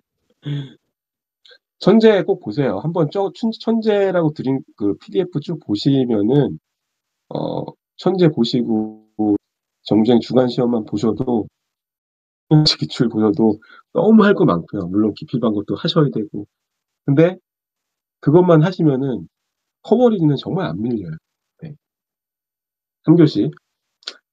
자, 안티포렌식, 스테가노그래피 챙겨야 되고요. 더 깊이 들어가야 된다는 얘기예요. 데이터 은닉, 데이터 암호화, 디가우징, 와이핑 이런 기법들에 대해서 좀 더 공부하셔야 되고요. 생성형 AI 요거 이제 가이드라인 나와서 좀 반가웠고 잘 푸셨을 거라 저는 생각을 해요. 그럼 이제 2024 이제 가스나 2024에 보편화된 생성형 AI 체크하셔야 되고 서울시에서 생성형 AI 윤리 가이드라인 있는 거 아세요? 요거 챙기셔야 된다는 거죠. 그다음에 슈퍼앱 같은 경우에는 당연히 가트나 2023, 2024 시리즈 다 챙기셔야 되고요. 자, 스와페스트 3C 우리 저번 주에 입고하면 수학 분석 하시잖아요. 그거 쓰셨으면 됐을 것 같은데. 만약에 이과에서 수학 분석 안 하신 분들은 이번 시험에서 수학 분석 제출할 때 다 한 번씩 하시기 때문에 야 이게 수학이구나를 처음 아신 분도 있겠지만 아 이렇게 서브를 해서 연습을 시켜드렸잖아요. 네 물론 억지라고 하실 수도 있겠지만 네. 어쨌든 준비해야 될 건 거시적 환경 분석과 미시적 환경 분석 그다음에 7S 뭐 비즈니스 모델 캔버스 뭐 트리즈나 퍼시 뭐 이런 것들 BCG 매트릭스 등등등 이제 경영이 또 이렇게 또 나오고 있으니까 뭐 플라이필 같은 것도 좋고요. 이거 챙겨야 된다는 얘기입니다.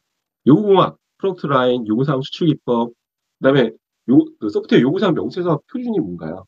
830이죠. 저형은 다음 회차예요. 830이겠어요. 830. 이런 거 챙기세요.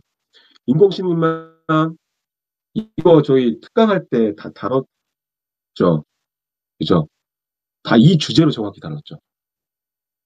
다 잘 쓰셨을 것 같아요. 이거 점수 체크할 겁니다. 물론 이제 중간에 입가하는 분들만 제외하고요. 또 기필반 같은 경우에 인공지능 못했잖아요. 그래서 다음 그러면 뭐가 나올 것 같아요? 활성함수 이제 디테일한 활성함수 자체 뭐 탄젠트 하이퍼볼릭부터 렐루 엘루 뭐 벨루 이거 다 챙기셔야 되는 얘기예요. 그리고 뭐 챙겨야 돼요?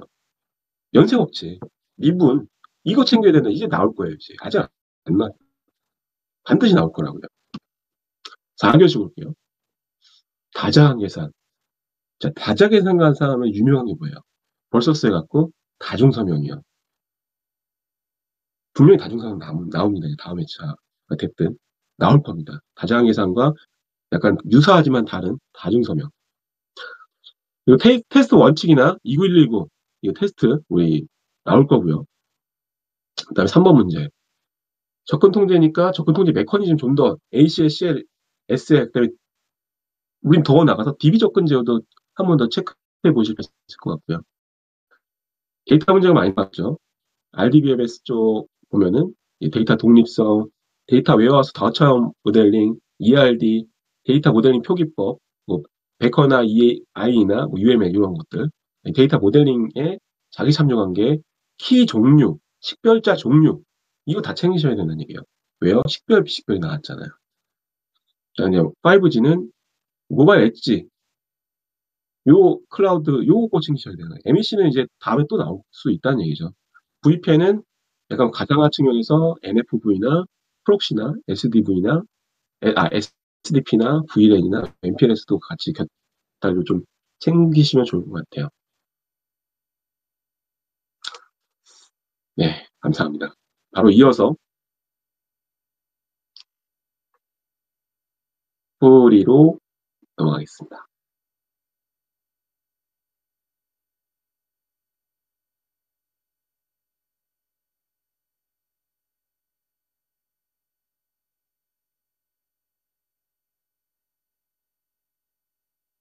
뭐 프리는 아마 어제 강 멘토님과 참여하였던 멘토님들의 좋은 강의로 충분히 만족하셨을 거예요. 그래서 저는 사실 아까 그 PT 자료가 좀 제 주된 발표 자료였고 여러분들이 좀 도움이 꽤 되셨을 만한 자료라 생각을 했고 그다음에 3, 4교시는 빠르게 키워드 정도만 보고 반복이 우리의 자산이기 때문에 반복을 하면서 한 20분 내로 정리를 하고 마치도록 할게요. 그리고 혹시 어, 대표에서 어제 이제 고생하셨고 대표에서 소회를 말씀해 주실 분이 있으면은 그 카카오톡에다가 의견 한번 남겨주시고 이런 시험 이랬고 좀 이렇게 좀 더 열심히 하고 싶다. 뭐 자기 격려도 좋고요. 이런 말씀을 해주고 싶은 분이 계시면은 네, 톡에다가 이름이나 손 한번 들어주시면은 제가 바로 마이크 넘기겠습니다. 지금 이제 네, 3교시고요. 역시나 이제 ITP 기출 풀이 자료를 가지고 설명을 하겠습니다. 안티프렌식, 문제 소화를 잘 하자고 그랬어요. 2교시부터 3교, 역시나 이제 1교시보다는 2, 3, 4교시 문제가 많았고, 아까도 봤듯이 세 문제 내지 네 문제형이 많았다라는 회차였습니다. 문제를 잘 소화해야 된다. 그래서 배경 및 기술, 그다음에 구축 프로세스, 활용 프로세스, 요 설명, 이렇게 설명하자는 문제였어요.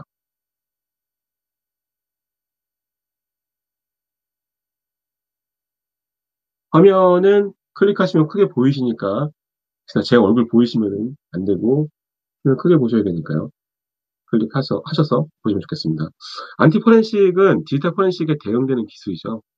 등장 배경을 물어봤으니까 여기서는 이제 배경과 등장 이제 기술 이제 배경하고 기술을 얘기를 했으니까 이게 한 페이지 분량이 됐어야 돼요. 그죠? 그다음에 데이터 삭제, 암호화, 은닉 측면. 이 안에 있는 와이핑, 디가우징, 삭제, 덮어쓰기, 압축, 이제 암호화 관련해서는 압축, 그다음에 문서, 물리적 암호화, 그 중에서도 이제 뭐 USB 암호화, OS 영역 암호화, 가상 디스크 암호화까지, 그다음에 스테가노그래피 숨기는 기술, 그다음에 디스크 내 데이터 은닉 기술, 카빈과 같은 슬랙 공간이나 카빈과 같은 그러한 키워드들을 좀 잘 챙겼으면 좋았을 것 같아요. 자, 보세요. 그 3단락 구성한 거 보면은 구축 프로세스잖아요. 자, 평가하고, 정책 개발하고, 기술 도입하고, 리스크 관리랑 되게 닮지 않았나요?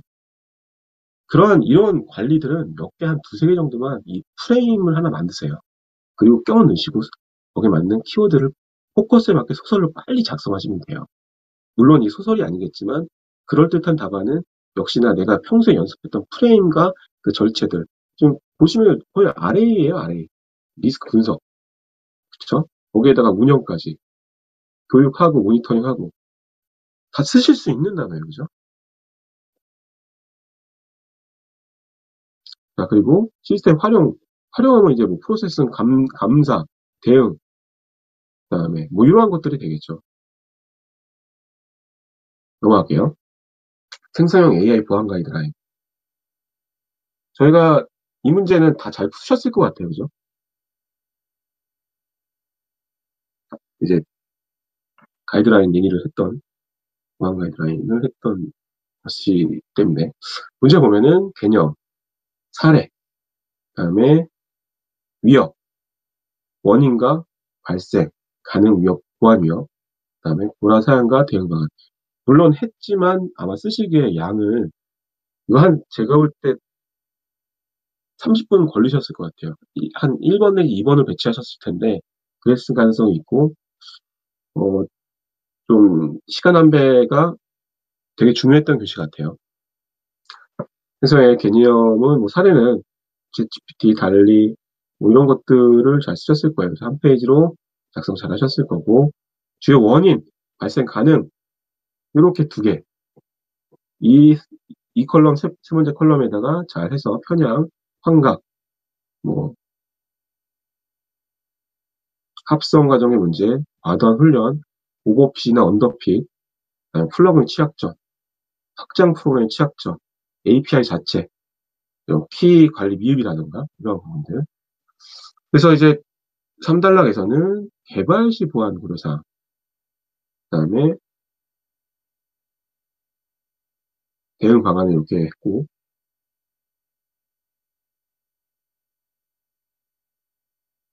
대응 방안을 이렇게 마무리했습니다.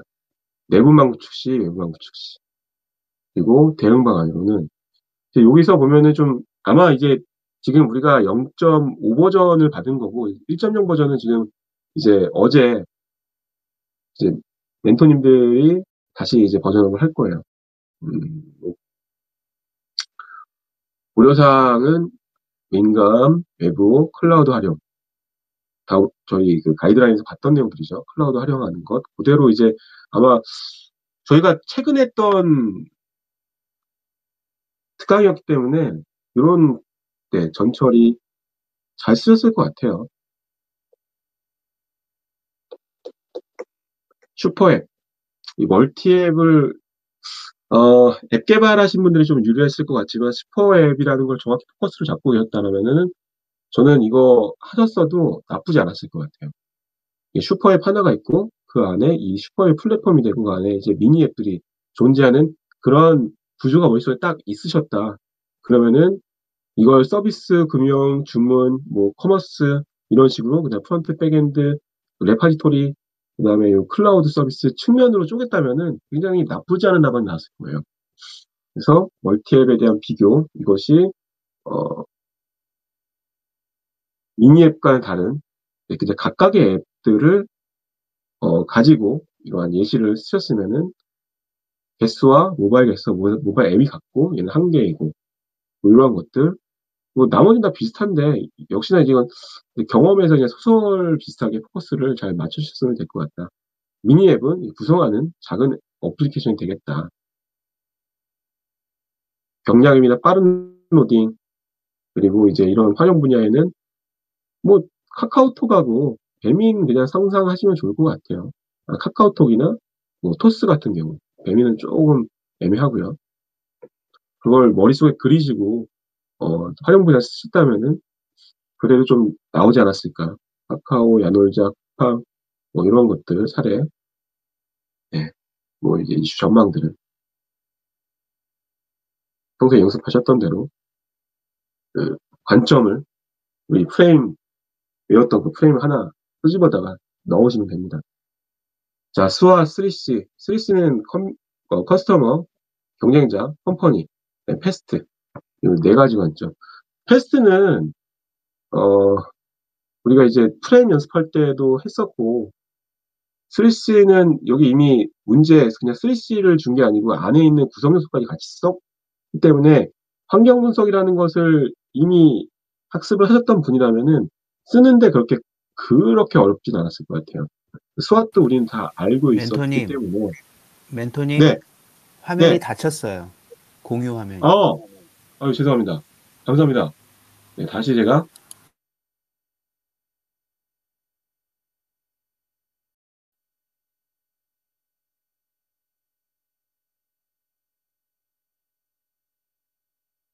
네, 아유, 감사합니다.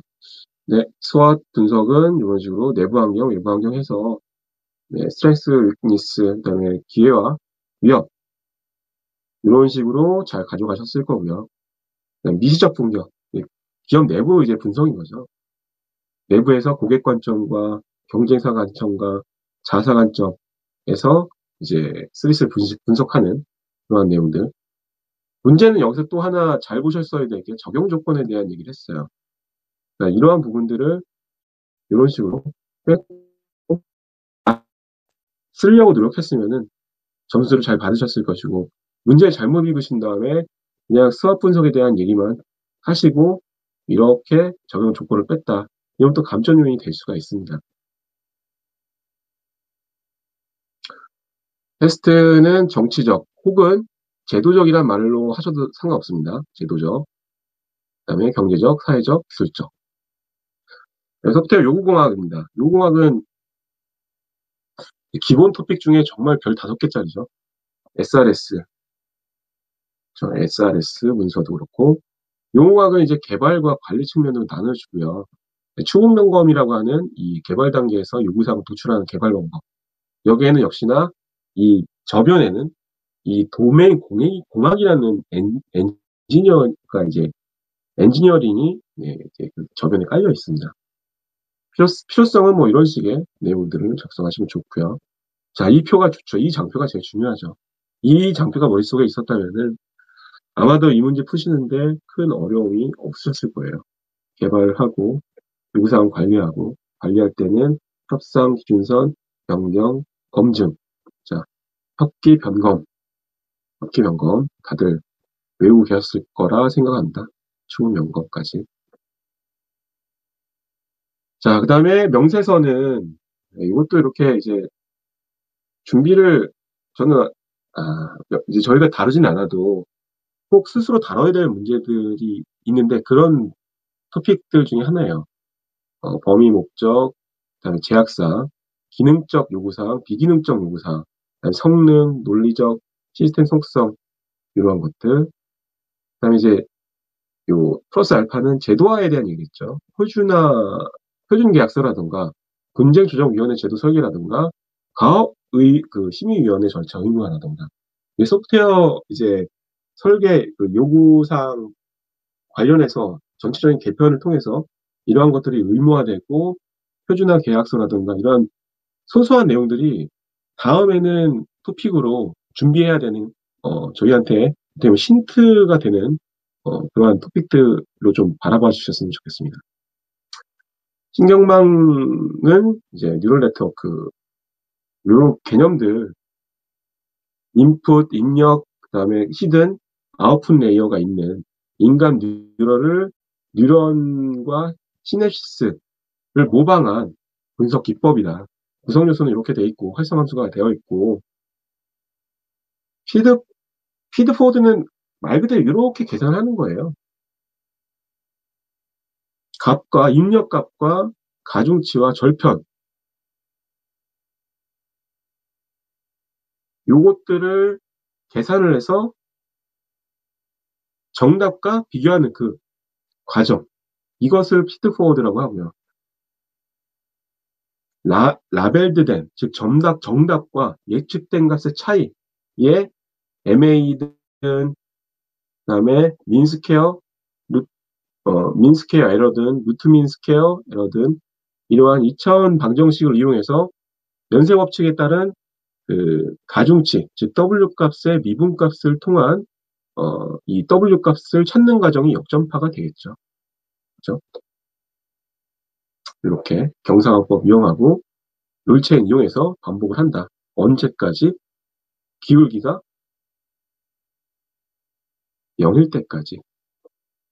자, 활성함수는 시그모이드, 렐로, 탄젠트, 리키. 아마 이거 저랑 특강하신 분들은 제가 자부하지만 여태까지 기술사들이 강의했던 활성함수에서는 제가 가장 많은 활성함수를 강의한 걸로 기억을 합니다. 내세울 건 없고요. 이런 것만 좀 내세우게 되네요. 죄송합니다. 어쨌든 이 활성함수는 이렇게 되어 있다. 잘 챙기셨을 거라 생각됩니다. 그리고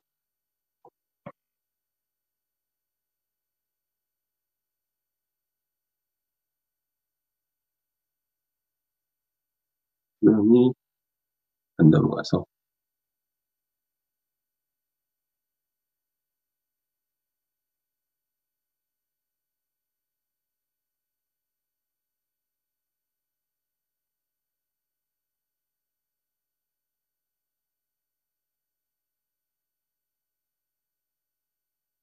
네, 4교시 넘어가겠습니다. 아유, 이때 되게 힘드셨을 텐데 다들 초코바 우리 저희 조멘토님이 선물해주신 초코바 먹고 또 힘내셨다는 얘기 듣고 또 그런 것 좀 해드려야 되는데 저는 이제 합격하시면 합격엿을 정말 큰 합격엿을 드리겠습니다. 그때 제 선물 좀 받아주셨으면 좋겠네요. 보겠습니다. 이제 4교시 한 10분 정도 하고 마무리할 텐데요. 조금만 더 참아주십시오. 다자강의산 없어요. 근데 다자강의산 그냥 제가 좀 말로 풀게요. 우리 링크 하나 드릴게요. 다자강의사는 입력값은 암호화가 돼야 된다. 그죠? 그러니까 제가 다자간 계산을 만약에 NPC를 접근을 하셨다면은 아마도 그분은 블록체인에서 그 개인 키가 이제 공격을 당해서 유출이 됐을 때 그러한 부분들을 막기 위해서 그 멀티파트 컴퓨테이션을 쓴다라는 것을 언뜻 보셨을 것 같아요. 그렇게 접근하셨어도 되게 나쁘지 않았을 거다. 하지만 그 기술 종류에서 좀 막혔을 거기 때문에 이 문제는 어, 4교시 시험에 다른 문제 푸셨었던 게 좀 좋지 않았을까 싶습니다.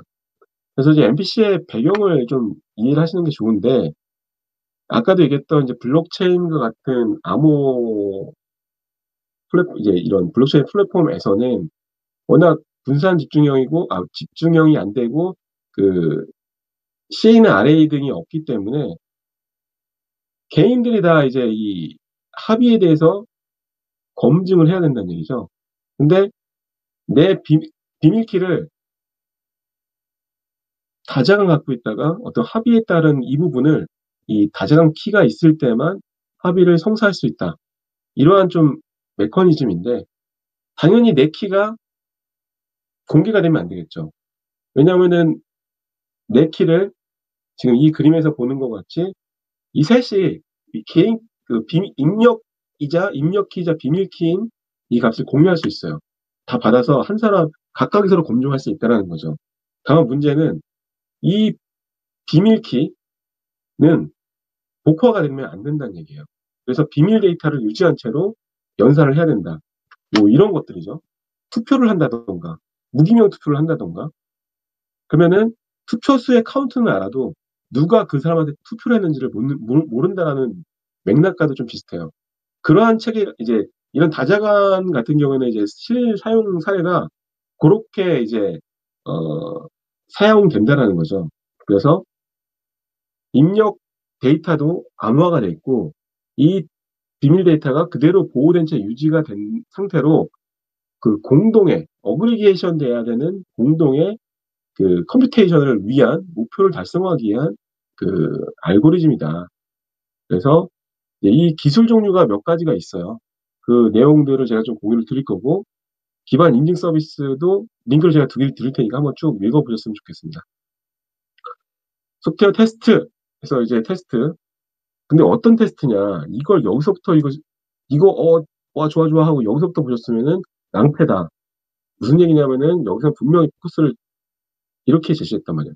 개발과 운영 단계라는 거죠. 물론 뭐 전체 개발과 운영이면 대부분의 테스트는 다 들어가긴 하는데 그래도 보면은 화이트박스 테스트, 블랙박스 테스트, 정보 획득 대상에 따라서 실행 여부에 따라서 동적, 정적, 목적에 따라서 기능, 비기능, 구조 이렇게 쪼개진다. 그리고 이제 개발 단계에서는 단통시, 그다음에 운영 단계에서 인설, 해, 성능, 신뢰성, 이수성 테스트가 있고 이 중에 신뢰성 테스트는 오류 주입, 회복 테스트, 부하 테스트, 그다음에 이식성 테스트에는 환경 테스트, 뭐 사용자 인터페이스 테스트 등을 자 우리 QC에서 이제 그 품질에 대한 부분을 좀 가져오셔갖고 거기에 좀 끼워 넣으셔도 나쁘지 않았을 거다 생각이 듭니다. 접근 제어. 접근 제어는 저희 많이 했죠. 이 부분은 다들 잘 푸셨을 것 같아요. 그래서 접근 제어는 이제 지금 접근 통제가 아니죠. 접근 통제를 실현하는 접근 제어는 이제 사용자가 객체에 접근하는 이 모든 것의 제어를 얘기하는데 이 중에 접근 통제 모델과 정책과 메커니즘이 있는 거죠. 자, 최소 권한 부여와 직무 분리 원칙이 있다는 거 다들 아실 거고요. 정책에는 맥백, 알백, A백까지 있다. 그리고 제어 절차도에는 식별 인증, 인가. 자, 여기서 잘 챙기셨을 것 같아요. 식별을 하고 패스워드 아이디를 입력하고 나라는 것을 인증을 하고 그다음에 자원에 대한 허가를 받고 이런 것들을 트레이싱한다. 그래서 이제 이 행중심의 주체 중심이냐, 객체 파일 1, 2 객체 중심이냐 이런 관점을 잘 푸셨으면 좋고요. 여기다가 이제 에세이까지 잘 하셨으면은 좋은 답안 나왔을 것 같습니다. 전통적인 문제가 많이 나왔어요. 죠 NoSQL 모델링도 그렇고 데이터베이스 모델링도 그렇고 통상 보통 이렇게 결이 유사하지만 반대급부는 회차에, 회차에서 교시에 걸쳐서 나오기도 하고 그러니까 엿장수 망합니다. 이게 NoSQL 모델링 나왔으니까 데이터 모델링 안 나오겠지 이런 게 아니고 그냥 의식 수준대로 그냥 간다. 우리는 그냥 모든 걸 대비해야 될 것 같습니다. 모델링은 추상화죠, 추상화. 데이터를 개념적, 논리적, 물적 모델링에 따라서 현실에 추상화한다. 현실에 개체가 있고 이것을 개념적인 구조, 논리적인 구조로 ERD를 만들어서 데이터베이스, 물리적인 세계로 만든다. 요구사항부터 들어간다라는 것, 뭐 ERD라던가 논리 스키마, 물리 스키마나 테이블 정의서가 되게 중요하죠. 자, 식별, 비식별이 뭐냐? 이 부분은 사실 저도 이 부분은 아마 못 풀었을 것 같아요. 저는 어떻게 풀었을 거냐? 식별은 아이디이기 때문에 주키로 좀 접근했을 것 같아요. 하지만 틀리진 않습니다. 근데 이제 비식별은 사실 저도 비식별은 제가 데이터베이스 분석이나 설계를 하면서 그냥 이게 비식별이다라고 인지하고 하진 않았기 때문에 이렇구나라는 걸 좀, 네, 잠시만요. 네트워크 상황이 안 좋아서 화면이 안 보이실 것 같아요. 그거 제가 지금 다시 접속을 하겠습니다.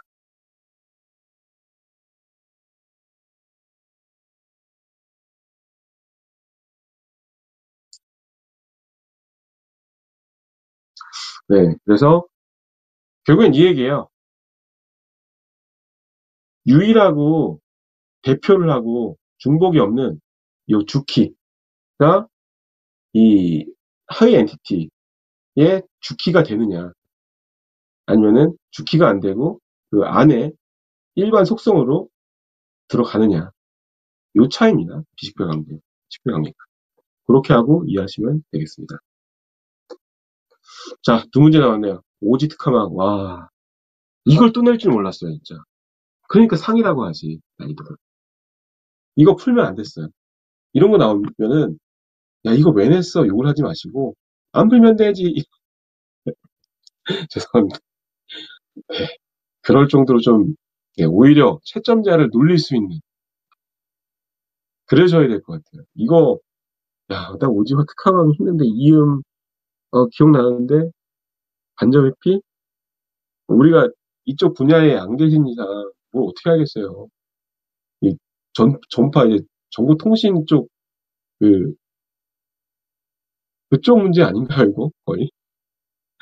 이거 분명 나왔을 것 같아요. 제가 확인 안 해봤는데 혹시 나왔을까요? 정보통신 쪽으로 나왔을 것 같습니다, 이거. 네, 아무튼 저라면 안 풀었다. 어찌됐든 이렇게 설명했네요. 뭐 이렇고 보안 인증은 CC 인증하고 적합성 검증이나 KC MVP는 많이들 들어보셨잖아요. 물론 기억하시면 쓰면 좋겠지만 어쨌든 문제 볼게요. 안전성과 신뢰성 확보 방안. 그러니까 5G 특화망의 안전성과 신뢰망 확보 방안이라고 얘기를 했지만 5G 하면은 뭐 이제 슬라이싱 기술이라든가 NFV라든가 네트워크 기술들에 대한 얘기를 접근하셔도 좋고요.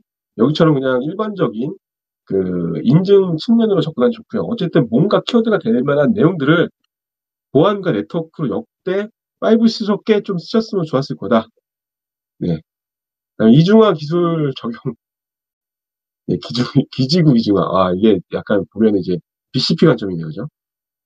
그래서 이렇게 좀 풀이를 하셨네요. 모르겠습니다. 백홀 구간 이중화. 제가 이쪽을 안 해봤기 때문에 링형 토폴로지 좀 와닿지는 않아요. 저한테 이게 완전 안길 것 같아요. 네트워크 구축 단계 간접 회피 보니까 최적 주파수 대역폭 선정하고 설계 설계 결과 기술 검토, 라디오 유닛과 라디오 프리퀀시 출력 파라미터 조정 그렇답니다. 중공신소 제출, 인접 채널 누설, 버리세요. 네, 이거는 하시면 안 돼요. 우리 쪽의 결이 다른 문제입니다. 여기서 이런 문제가 있었다. 네, 이렇게 하고 여기 키워드 가져가려고 하지 마세요. 운영 단계 고려사항. 네, 이런 게 있다라고 합니다. 뭐 이건 다 일반적인 내용이네요, 그죠? 그냥 네트워크 보안 상황에서 운영상 조심해야 될 내용들, 보안 성능, 침해 대응, 자, 이런 것들 이렇게 쓰시고, 예, 쓰신 분들 있다면은 저한테 한마디 들으실 겁니다. 네. 저희가 이거 합격자 발표가 언제죠? 잠깐만요. 한 달이. 그리고 지금 다음 주 셀테랑 다 올리는 거, 보셨죠? 네, 참고하셨으면 좋겠고,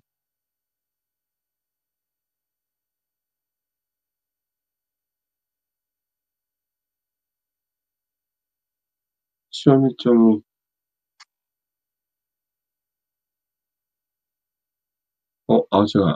네. 133회가 6월 19일이네요. 한 달하고 하루네요. 아, 저희는 그동안 열심히 공부하시면서 저희가 합격자, 저 3명 예상하고 있어요. 3명, 3분. 그분 이번에 합격 못 하시면은 134회 때 합격하십시오. 네. 마지막 문제. VPN 해갖고, 이 문제는, 정말 이 문제는 다들 잘 푸셨을 것 같아요. 어느 누구나 다 잘 푸셨을 것 같아요. 키워드 잘 쓰셨으면 될 것 같고요. 이게 또 이제 정보보안 실기 문제 나왔었죠. 이 문제가. 제가 그때 언급도 했고요. 역시 나왔네요. 기밀성, 무결성, 원본 인증, 재전송 공격 방지의 주요 성질, 그다음에 상계층의 VPN, 4계층 이상의 SSL, 그래서 이 프로토콜, 카, 체인지 사이퍼 스펙, 얼라, 핸드쉐이크, 레코드, 요게 이제 VPN SSL 층이고요. IPsek은 AH, ESP, 뭐 이렇게 적지 않으셨겠죠, 그죠? 프로토콜 다 적으셨을 거고, 이거 우리 한지 얼마 안 됐잖아요, 그죠? 이 문제는 정말 고려 좀 나왔을 것 같아요. VPN, 기술 요소, 인증, 암호화, 키, 터널링, 이거는 쫙쫙 나왔겠네요. 비교 이렇게 마지막 단락, 저는 잠깐만, 비교 문제가 없었지만 4단락의 비교까지 하셨을 거란 큰 기대를 갖습니다. 여기서 다시 한번 정리하면 IPsec VPN은 레이어 3, SSL VPN은 레이어 4, 표준 4301, 그다음에 5246, 그다음에 이렇게 브라우저 이렇게 잘 썼으면 좋았을 것 같습니다. 네, 오늘 이렇게 해서 마무리를 지을 건데요. 다음 주 이제 돌아오는 토요일이죠. 돌아오는 토요일 날 실주차 문제 잘 준비하셨으면 좋겠고요. 조멘토님이, 네네. 조멘토님 마지막 좀 좋은 말씀 좀 해주시고 마무리할까요? 예, 뭐 좋은 말씀. 많이 고생하셨는데 쉬셔야 되는데, 어쨌든 고생 많이 하셨고요. 그, 또, 하시기보다는 희망을 좀 가지시기 바랍니다. 좀 오래 하신 분도 계시고, 처음 시도하시는 분도 계시고, 좋은 경험이라고 생각하시고요. 좀 더 어떻게 이제 공부해야 할지 방향성을 좀 잡으시고, 그리고, 어, 저도 공부하는 마음으로 134회에 컴시응 쪽으로 한번 제가 교시당 2문제씩 푸는 조건으로 해서 참여해 보려고 하고 있습니다. 합격할 마음은 없고요.